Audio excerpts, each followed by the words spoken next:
कहानी की शुरुआत में हम अंतरिक्ष में उड़ते हुए एक एलियन के शिप को देखते हैं। एलियन ने शिप को ऑटो पायलट मोड पर कर रखा था। तभी एलियन का शिप मीटियोर शावर में पहुंच जाता है। इसके बारे में कंप्यूटर एलियन को अलर्ट करता है और फिर शिप की कैप्टन आरसी शिप को उल्कापिंड से बचाते हुए यहाँ से निकालने की कोशिश करती है। आरसी शिप को बड़ी सावधानी से निकालती है, लेकिन फिर भी शिप से कुछ उल्कापिंड टकरा जाते हैं और शिप डैमेज हो जाती है। कंप्यूटर इन्हें चेतावनी देता है कि ये शिप ज्यादा देर तक नहीं उड़ पाएगी। एलियन का प्लैनेट यहाँ से बहुत दूर था। ये देखकर एलियन डर जाते हैं। आरसी देखती है कि इनके सबसे नजदीक प्लैनेट पृथ्वी है, तो फिर आरसी इमरजेंसी में शिप को पृथ्वी पर ही लैंड कराने की सोचती है और फिर शिप तेजी से पृथ्वी की तरफ बढ़ता है।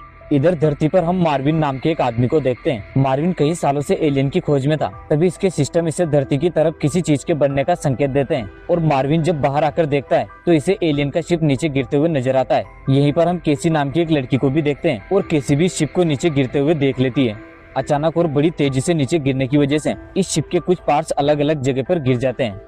अगली सुबह मार्विन एलियन के शिप से गिरे हुए एक पार्ट्स को उठा लेता है और ये अपनी मशीन की मदद से बाकी पार्ट्स को भी ढूंढने लगता है। इधर एलियन अपने शिप को ठीक करने की कोशिश करते हैं और इन्हें वापस अपने प्लैनेट तक पहुंचने के लिए शिप के बाकी पार्ट्स को ढूंढना था, क्योंकि अब उनके बिना शिप स्टार्ट ही नहीं हो रही थी। हेक्स शिप के पार्ट्स को ट्रेस करता है तो इन्हें पता चलता है कि सभी पार्ट्स यहाँ से कुछ ही दूरी पर गिरे हैं, तो ये सभी उन पार्ट्स को लाने की सोचते हैं। एलियन अपना असली रूप में इंसानों के सामने नहीं जा सकते थे, क्योंकि इन्हें डर था कि कहीं इंसान हमें पकड़ ना ले। तो फिर एलियन अपना रूप बदलकर कुत्ते का रूप लेते हैं और शिप से बाहर निकलकर इसके पार्ट्स को ढूंढने लगते हैं। इधर केसी भी अपने भाई सैम के साथ जंगल में घूमने के लिए आती है और तभी केसी को एलियन के शिप का एक पार्ट्स मिलता है। केसी इसे उठा लेती है और फिर आगे बढ़ती है। इधर एलियन को कुत्ते के भेष में बहुत मजा आ रहा था और ये यहाँ पर मस्ती करते हैं। तभी केसी इन्हें देख लेती है। एलियन इसे देखकर छुप जाते हैं, लेकिन केसी इन्हें बाहर निकलने को बोलती है। एलियन को नहीं पता था कि कुत्ते कैसे बोलते हैं और ये केसी के सामने कभी बिल्ली की आवाज निकालते हैं तो कभी गाय की। केसी इनकी हरकतों से समझ जाती है कि ये एलियन ही है और ये इनसे कहती है कि मैंने रात को तुम्हारा शिप नीचे गिरते हुए देख लिया था, लेकिन तुम चिंता मत करो, मैं तुम्हारे बारे में किसी को कुछ नहीं बताऊंगी। इसके बाद एलियन और केसी की आपस में दोस्ती हो जाती है और केसी इन्हें इनके शिप का वो पार्ट्स भी लौटा देती है। एलियन आरसी केसी से कहती है कि हमारे शिप के और भी पार्ट्स यहाँ पर गिर गए हैं और हमें उन्हें जल्दी से ढूंढना है ताकि हम वापस अपने घर जा सके। तभी सैम भी यहाँ आ जाता है और ये बोलने वाले कुत्ते को देखकर चौंक जाता है, लेकिन फिर केसी इसे भी समझा देती है।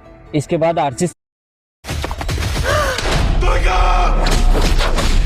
तुम्हारे साथ जीना है कैप्टन राठौर। जाकर बता अपने बाप को आ रहा हूं मैं। सैम और केसी को शिप के बाकी पार्ट्स की लोकेशन दिखाती है और फिर सैम और केसी इन्हें अपने घर लेकर जाते हैं। दोनों बच्चे एलियन के बारे में अपने मम्मी पापा से भी कुछ नहीं बताते हैं और ये इन एलियन को गैराज में छोड़कर इनके लिए खाना लेने चले जाते हैं। तभी हेक्स को यहाँ पर शिप का एक और पार्ट्स मिल जाता है और ये इसे भी उठा लेते हैं। इधर मार्विन भी उस शिप के पार्ट्स को ढूंढते हुए एक बूढ़े आदमी के घर में चला जाता है। कुछ देर बातें करने के बाद ये बूढ़ा आदमी मार्विन को शिप का एक पार्ट्स दिखाता है और कहता है कि ये सुबह मुझे अपने घर के पास गिरा हुआ मिला। मार्विन इसे देखकर खुश होता है और ये इस बूढ़े आदमी को पैसे देकर यहाँ से आगे बढ़ता है। मार्विन को भी यकीन हो गया था कि एलियन जरूर धरती पर है और ये इन पार्ट्स की मदद से एलियन के शिप तक पहुँचना चाहता था। इधर एलियन भी सैम और केसी के साथ मिलकर बाकी पार्ट्स को ढूंढ रहे थे। तभी इन्हें पेड़ पर पड़ा हुआ शिप का एक और पार्ट्स मिल जाता है। सैम इसे देखकर जल्दी से पेड़ पर चढ़ता है और इसे उतार लेता है। एलियन को शिप के कुछ पार्ट्स मिल गए थे, तो अभी इनकी मदद से ही शिप को स्टार्ट करने के लिए शिप के पास जाते हैं। यहाँ पर पहले तो सैम और केसी को शिप नजर नहीं आती है, लेकिन फिर एस जैसे ही शिप का विजिबल मोड ऑन करता है तो इन्हें शिप नजर आ जाती है। इसके बाद सभी शिप के अंदर जाते हैं और इन पार्ट्स को अपनी अपनी जगह पर फिट कर देते हैं। पार्ट्स के लगते ही शिप स्टार्ट तो हो जाती है, लेकिन अभी भी शिप को उड़ने के लिए बाकी पार्ट्स की जरूरत थी। तभी शिप के पार्ट्स को ढूंढते हुए मार्विन यहाँ पर भी पहुंच जाता है। इसे देखते ही शिप का विजिबल मोड ऑफ हो जाता है, जिससे मार्विन को यहाँ पर शिप नजर नहीं आती है। मार्विन सैम को अपना कार्ड देता है और ये कहता है कि अगर तुम्हें इस तरह के और भी पार्ट्स मिले तो मुझे जरूर बताना। इसके बाद रात होने पर सैम और केसी एलियन को फिर से अपने घर ले जाते हैं। सैम इन्हें किचन में रुकने को कहता है और दोनों अपने मम्मी पापा के साथ डिनर करने के लिए चले जाते हैं। इन बच्चों के पेरेंट्स देखते हैं कि आजकल सैम और केसी काफी खुश रहते हैं। ये देखकर इन्हें उन पर कुछ शक भी होता है, लेकिन ये इन्हें कुछ नहीं कहते हैं। इधर एलियन किचन में रखी खाने की चीजों को देखकर अपने आप को रोक नहीं पाते हैं और ये इनमें से खाना खाने लग जाते हैं। तभी गलती से एक बर्तन नीचे गिर जाता है। बर्तन की आवाज सुनकर जॉन और एवा यहाँ भी आ जाते हैं और ये इन डॉग्स को देख लेते हैं। जॉन पहले तो इन डॉग्स को घर से बाहर निकाल देता है, लेकिन फिर सैम और केसी अपने मॉम डैड को समझाते हैं कि ये डॉग्स अपने मालिक से बिछड़ गए हैं और इस समय इन्हें हमारी मदद की जरूरत है। इसके बाद जॉन इन्हें वापस अपने घर के अंदर बुला लेता है और सभी डॉग्स सैम और केसी के रूम में ही सो जाते हैं। अगले दिन जॉन डॉग्स को सैम और केसी के साथ शहर में लेकर जाता है। केसी यहाँ पर डॉग्स के फोटो चिपका देती है ताकि इनके डैड को लगे कि ये सच में डॉग्स के ओनर को ढूंढ रहे हैं। इसके बाद ये शहर में गिरे शिप के बाकी पार्ट्स को भी ढूंढ लेते हैं, लेकिन कुछ पार्ट्स इन्हें अभी भी नहीं मिलते हैं। तभी ये देखते हैं कि एक पार्ट्स को मार्विन ने उठा लिया है। तो फिर आरसी अपनी पावर से मार्विन को हवा में उड़ाने लगती है और ये इससे पार्ट्स ले लेती है।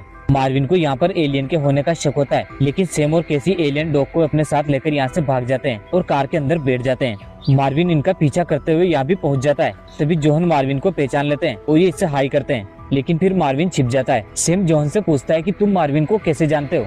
तो जोहन कहते हैं कि तुम्हारी माँ और मार्विन कॉलेज फ्रेंड है और तभी से मैं भी मार्विन को जानता हूँ। इसके बाद सभी घर आ जाते हैं और दोनों बच्चे एलियन के साथ फिर से शिप के पास चले जाते हैं। सैम शिप के पार्ट्स को लगाता है और आरसी शिप को उड़ाने की कोशिश करती है, लेकिन शिप थोड़ा सा ऊपर उठकर फिर से नीचे गिर जाता है।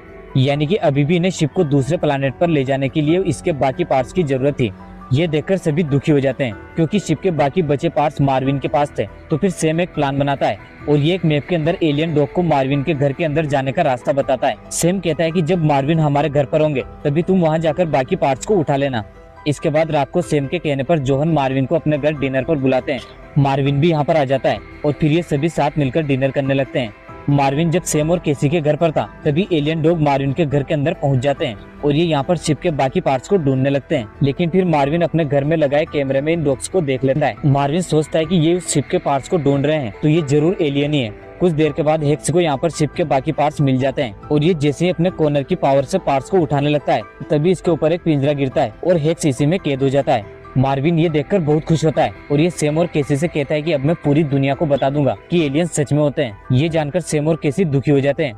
इसके बाद मार्विन पीटर को कॉल करता है और इसे उस एलियन डॉग के बारे में बता देता है। पीटर एक FBI एजेंट है और ये और इसकी पूरी टीम एलियन की तलाश में थी। एलियन की खबर सुनते ही पीटर अपने लोगों के साथ मार्विन के घर की तरफ बढ़ता है। इधर हेक्स एस और आरसी को जल्दी से यहाँ से भाग जाने को कहता है क्योंकि मार्विन किसी भी वक्त यहाँ पर आ सकता था। तभी आरसी कहती है कि तुम चिंता मत करना, हम तुम्हें बचाने के लिए जरूर आएंगे और फिर ये यहाँ से भाग जाते हैं। इधर सैम और केसी अपने एलियन दोस्ती की ऐसी हालत देखकर दुखी थे और अब ये उन्हें बचाना चाहते थे। तो फिर सैम और केसी अपने मॉम डैड को एलियन के बारे में बता देते हैं। जोहन और एवा पहले तो इनकी बातों पर यकीन नहीं करते हैं। तभी आरसी और एस यहाँ पर पहुंच जाते हैं और ये केसी के पेरेंट्स को अपनी पावर दिखाते हैं। जोहन और एवा एलियन को देखकर चौंक जाते हैं। इसके बाद ये सभी शिप के पास जाते हैं। एवा यहाँ पर देखती है कि शिप के स्टार चार्ट में गड़बड़ है और एवा इसे सोल्व करने में माहिर थी, तो फिर ये जल्दी से इस स्टार चार्ट को सोल्व करने में लग जाती है। इधर मार्विन पीटर के आने का इंतजार कर रहा था। तभी हेक्स को बचाने के लिए जोहन केसी और एलियन हेक्स के साथ यहाँ पर आता है, लेकिन मार्विन जब हेक्स को छोड़ने से मना करता है तो एस अपनी पावर से इसे हवा में उड़ाने लगता है।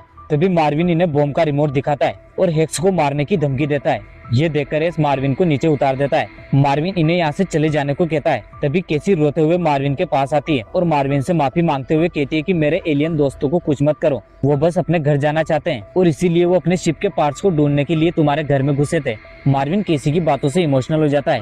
कुछ देर के बाद पीटर यहाँ अपने लोगों के साथ पहुँच जाता है। मार्विन इन लोगों को पिंजरा दे देता है, लेकिन जब पीटर इसे खोलने को कहता है तो इसके अंदर से तो एलियन की जगह एक टेडी बियर मिलता है। यानी कि मार्विन ने हेक्स को छोड़ दिया था, लेकिन तभी पीटर को जोहन की कार का पता चल जाता है और फिर ये इन्हें पकड़ने के लिए इनका पीछा करते हैं। पीछा करते हुए पीटर इनकी कार के बहुत नजदीक पहुंच जाता है। ये देखकर हेक्स अपनी पावर का इस्तेमाल करता है और ये पीटर और इसके ट्रक को कुछ देर के लिए बिल्कुल छोटा सा कर देता है। पीटर का ट्रक बिल्कुल बच्चों के खिलौने जैसा बन गया था, जिससे पीटर इन्हें पकड़ नहीं पाता है। इसके बाद जोहन और केसी दोनों एलियन डॉग को लेकर शिप के पास पहुंच जाते हैं। इधर केसी की मॉम ने भी स्टार चार्ट को सोल्व कर दिया था और अब एलियन का शिप उड़ने के लिए तैयार था। एलियन केसी की फैमिली को थैंक यू बोलते हैं और ये कहते हैं कि तुम्हारी मदद के बिना हम ये नहीं कर सकते थे। तीनों एलियन आखिरी बार सैम और केसी से मिलते हैं और ये यहाँ से जाने के लिए तैयार हो जाते हैं। तभी मार्विन भी यहाँ जाता है और ये भी एलियन को गुड बाय बोलता है। इसके बाद एलियन अपने असली रूप में आ जाते हैं और ये पहले सभी को बाय बोलते हैं और शिप में बैठकर अपने प्लैनेट की तरफ उड़ जाते हैं। तभी हम देखते हैं कि पीटर अपने लोगों के साथ यहाँ पहुँच जाता है, लेकिन तब तक एलियन यहाँ से जा चुके थे। इसी के साथ ये कहानी यहीं पर खत्म हो जाती है। आपको ये कहानी कैसी लगी कमेंट में जरूर बताना। क्या आपने कभी लहसुन की एक कली में नींबू का रस डाला?